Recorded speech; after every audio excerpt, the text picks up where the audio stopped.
everyone, I'm so happy I have this first version of my book here and I have been iterating on it. मैं इसकी editing कर रही हूँ अभी, क्या चीज़ें हटानी है क्या चीज़ें रखनी है. So I'll talk about this book in some other videos. So आज का वीडियो है overthinking और ये question 2 महीने पहले पूछा था Hidden Facts ने, 2 या 3 महीने यार.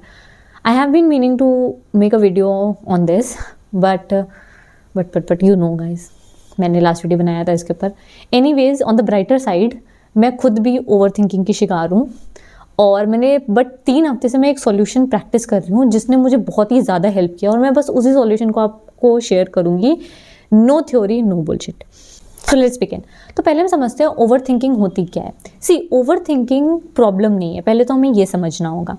Over thinking is a symptom is trying to tell you कि आपके पास कुछ अनरिजॉल्व्ड इमोशंस हैं जिनको आपको एड्रेस करने की ज़रूरत है, इसलिए आप ओवर थिंक कर रहे हो.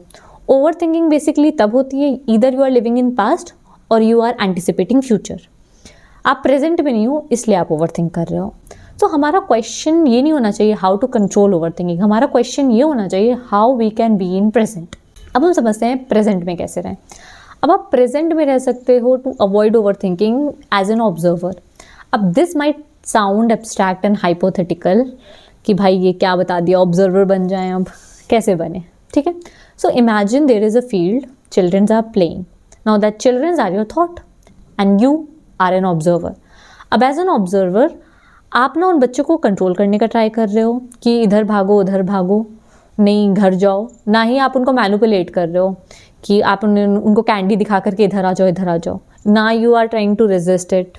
आप सिर्फ वहाँ बैठे हो, कोई जजमेंट पास नहीं कर रहे हो. यू आर जस्ट ऑब्जर्विंग कि क्या एक बच्चा इधर जा रहा है, एक बच्चा उधर जा रहा है, एक बच्चा इधर आ रहा है. जस्ट दैट, ठीक है. So that is being an observer and you are detached from the kids. You are not connected, you are not attached. तो आप एन ऑब्जर्वर न्यूट्रल होकर के वहाँ बैठ करके चीज़ें देख रहे हो, ठीक है. तो अब इसको आप अपने थॉट्स के साथ कैसे प्रैक्टिस कर सकते हो. So first step is detaching from your emotions and activating your prefrontal cortex, ये वाला भाग. So suppose how I do it mentally, I'll show you visually. Now this is Vaishnavi. I am an observer, this is Vaishnavi. And a thought comes in my mind which is saying, okay, so this thought is you didn't got the love that you deserve. ठीक है, cheesy. I'll validate it. तो first में हम detach हो गए. Now this is I am observer, this is Vaishnavi.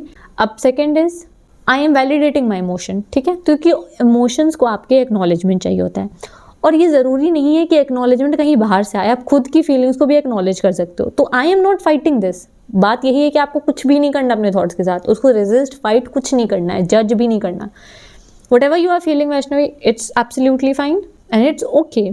So now what we can do about it, this is the third step कि हम क्या कर सकते हैं. तो इधर 2 ways, कुछ कर सकते हैं या नहीं कर सकते हैं. अब कुछ सिचुएशन ऐसी होंगी जिस पे आपका कंट्रोल नहीं होगा, कुछ सिचुएशन ऐसी होगी जो आप कुछ कर सकते हो. तो जिस पे आपका कंट्रोल नहीं है अभी, अब ऐसा भी हो सकता है कि अभी आपका कंट्रोल नहीं है, बाद में आ जाएगा, तो आप उसको राइट इट डाउन कर लो कहीं, या छोड़ो कि ये अभी कंट्रोल में नहीं है तो उसको बाद में देखेंगे. Cross the bridge as it comes, ठीक है. बहुत ही अच्छा थॉट है. और अगर इसका हम कुछ कर सकते हैं, हम सपोज ये जॉब से रिलेटेड है, ठीक है. अब मुझे एंटिसिपेशन है कि जॉब लगेगी या नहीं लगेगी, तो मैं इंटरव्यूअर का हाँ या ना बोलना मेरे हाथ में नहीं है. मेरे हाथ में क्या है, to act, to make my portfolio, to update my resume and to connect with the people to who would let me know कि भाई क्या गलती मैं कर रही हूँ, ठीक है. तो जब आप इसको एक्नॉलेज करोगे ना, तो ये खुद ही आपकी इमोशन, आप बहुत ही इंस्टेंटली आप हैवीनेस कम कर लोगे अपनी खुद की. आप ये अभी ट्राई कर सकते हो. जो भी इमोशन है आप उसको सिर्फ अपने माइंड में वैलिडेट कर लो कि whatever your name is, it's okay to feel this way. Your name, speak your name, ठीक है. आपके अपने ब्रेन को रीअश्योर करना है. एंड व्हेन यू डू, अगर आपकी चीज़ कोई कंट्रोल में है और आप उसका एक छोटा सा भी एक्शन लेते हो ना, तो दैट टेल्स योर ब्रेन कि you are working, that you got options, आप हेल्पलेस नहीं हो. तो आपके ब्रेन को ट्रिक करना है, वो आपको ज़िंदा रखना चाहता है. तो वो आप पे सारी सिचुएशन बोलेगा, ऐसा बताएगा कि आपके अनसेटल्ड इमोशन है, जो आपके पास्ट के एक्सपीरियंसेस रहे हैं कि वैष्णवी तुम इसमें जाकर के स्टक हुई थी पीछे, तो फिर अगर कोई वैसी इमोशंस आएगी, अगर उतनी डेंजरस है भी नहीं, तब भी वो आपको ट्रिगर करने लगता है. एंड दैट इज़ PTSD, क्योंकि आपकी डिफेंस मैकेनिज्म ने एक तरीके से बिहेव करना सीख लिया है, ठीक है। तो उसको आपको रीअश्योर करना है, रीकन्फर्म करना है कि अब कोई डेंजर वाली बात नहीं है, ठीक है। और I will figure it out, आप लिख लो क्या प्लान है आपका। And the fourth step is get to work. आपको काम करने का जब भी मन ना करे, आप बोलो 1 2 3 4 काम करने पे बैठ जाओ सीट पे। That is the best solution, क्योंकि जब आप एक्शन लोगे, पहले तो आप समझ लो क्या इमोशन है आपका, उसके अकॉर्डिंग आप एक्शन लोगे तो धीरे धीरे आप देखोगे कि ये ओवर थिंकिंग आपको कम होती चली जाएगी। एंड रिमेंबर, ये एक्सरसाइज है और ये ओवर द टाइम आपको हेल्प करेगा। मुझे 3 वीक्स में हेल्प करना स्टार्ट कर दिया था। Now I am like practicing. अब ये मेरा बहुत ही ईजी हो गया है। अब जब भी कोई ऐसा थॉट आता है अनसेटलिंग सा, तो मैं उससे काफ़ी अच्छे से डील करती हूँ, जिसे पहले नहीं कर पाती थी। And this is a muscle, ये आप जितना प्रैक्टिस करोगे उतना बेहतर होगा। आपका मन बार बार भागेगा, बार बार ओवर थिंक करेगा, आपको वापस उसको पकड़ के एक जगह पर लाना है, ठीक है।